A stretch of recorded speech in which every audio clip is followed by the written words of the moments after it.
You have a routine you follow every single day, and you have never once stopped to ask why. Not the routine you planned, not the productivity system you read about and tried for 2 weeks. The real one, the one that happens automatically before your conscious mind has fully switched on. The specific order in which you do things every morning, the way you make your coffee before anything else. The route you take even when a faster one exists. You probably call these habits. But neuroscience has spent the last 2 decades mapping exactly what is happening inside your brain during these rituals. And what it found completely dismantles the idea that these behaviors are trivial. What your daily rituals are actually doing is one of the most sophisticated biological operations your brain performs. The people who understood this consistently produced outcomes that looked like extraordinary talent. It was not talent. It was architecture. And once you understand the architecture, you can use it deliberately.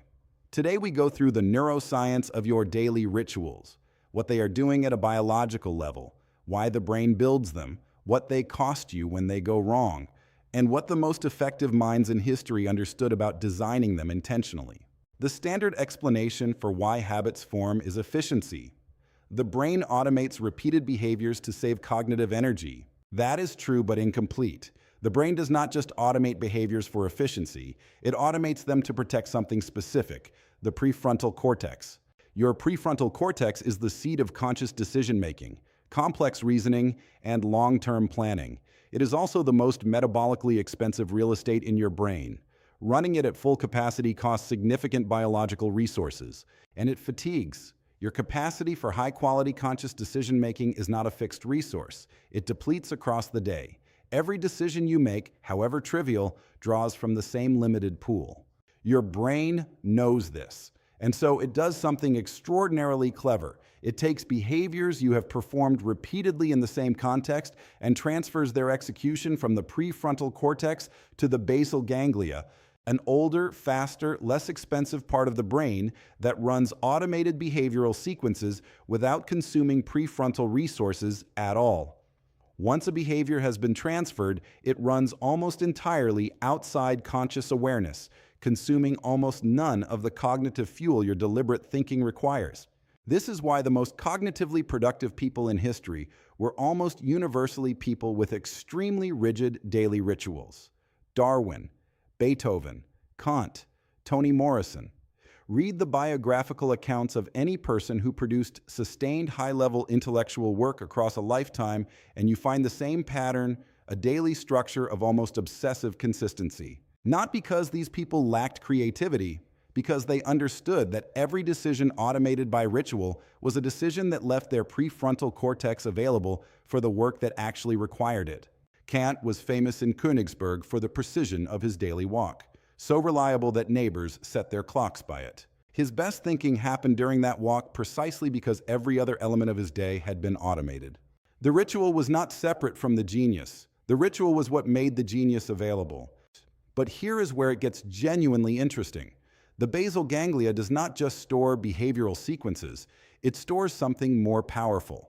When the brain transfers a ritual to the basal ganglia, it packages it with what researchers call a habit loop, a cue, a routine, and a reward. The cue is the trigger, the routine is the behavior, the reward is the neurochemical signal, usually a small dopamine release, that tells the brain this sequence is worth preserving. Your daily rituals are not just behavioral patterns, they are reward systems. Each one carries an embedded neurochemical signal your brain associates with that specific sequence. This is why disrupting a ritual feels disproportionately distressing.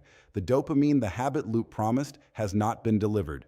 The brain registers this as something closer to loss than inconvenience. This is also why morning rituals are neurologically the most important rituals of the day.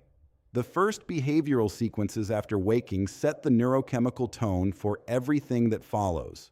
When your morning ritual runs smoothly, your dopamine baseline rises gradually to meet the day. When it is disrupted, that neurochemical stability does not fully establish, and the cognitive consequences ripple through the hours that follow in ways most people never trace back to their actual source.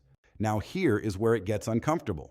Not every automated behavioral sequence is serving you, and the most dangerous ones are the ones that feel like productivity.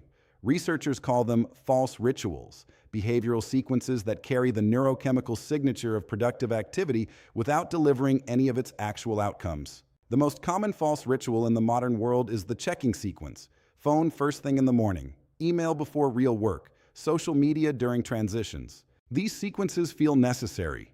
They trigger reward signals. They are fully automated. But what they are doing at a neurological level is devastating to genuine cognitive work.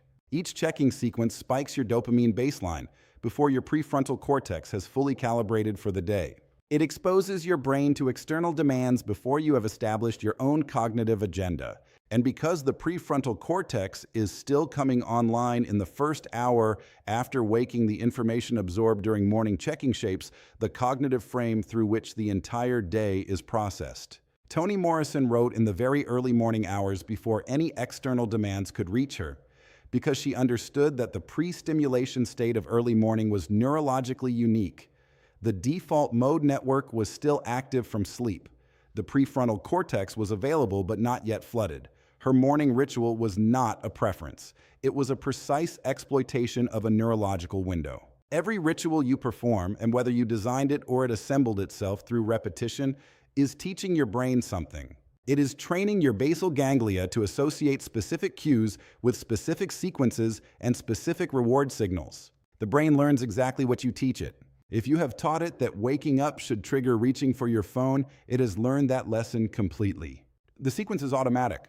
The reward is anticipated, and the anticipation itself makes the ritual feel compulsive rather than chosen.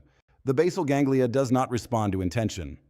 It responds to repetition and reward. Deciding you want a different ritual does nothing to the existing neural pathway. The only way to change a ritual is to interrupt the loop at the level of behavior, to perform a different routine in response to the same cue consistently enough that a new reward association forms. Benjamin Franklin kept a daily ritual journal for most of his adult life, a precise record of his behavioral sequences and his experiments with redesigning them. The breadth of his achievements across science, politics, writing, and invention was in no small part a product of that systematic attention to the architecture of his days. Now, the transition ritual, this separates people who can access deep focus on demand from people who spend the first hour of every work session fighting their own attention.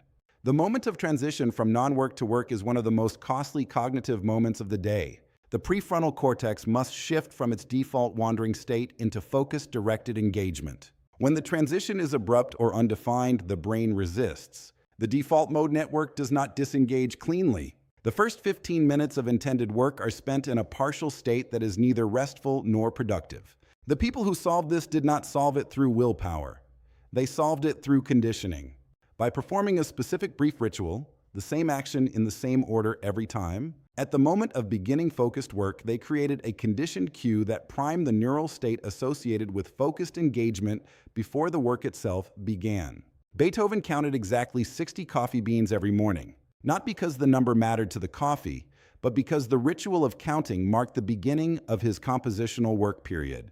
From the outside, this looks eccentric. From inside the neuroscience, it is a precisely engineered cognitive tool. Your daily rituals are the operating system your brain runs on. They determine what neurochemical environment your cognition operates inside. They determine what cognitive resources are available for the work that requires them.